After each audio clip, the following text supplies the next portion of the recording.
साहारपड़ा पंचायत समिति बैठक साहारपड़ा गोष्ठी उन्नयन अधिकारी रंजित महांत संयोजन साहारपड़ा ब्लॉक समस्त सरपंच और समिति सभ्य सभ्या को नहीं साहारपड़ा ब्लॉक समिति बैठक अनुष्ठित होईछि। कार्यक्रम आरंभ में सरपंच और समिति सभ्य सभ्या प्रश्न करथिले। समिति मीटिंग समुदाय सरपंच और समिति सभ्य सभ्या को न जणाई मीटिंग करा दिया पई सूचना दिया जाई नथिया जोगु असंतोष प्रकाश करथिले।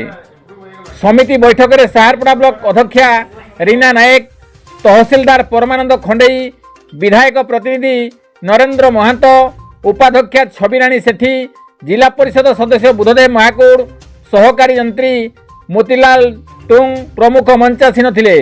कार्यक्रम आरंभ में मेगा पानीय जल जोगाण संबंध में आलोचना कराइथिला।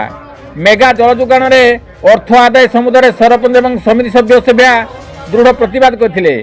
कार्यक्रम में सांबादिक बंधु मान उपेक्षा कर सांबादिक महल दृढ़ निंदा कराइथिला एवं साहारपड़ा ब्लॉक कार्यक्रम में कौन सी गणमाध्यम प्रतिनिधि सहयोग करेंगे ना प्रकाश करथिले। रंजन बारिंग रिपोर्ट, केडी न्यूज ओडिया।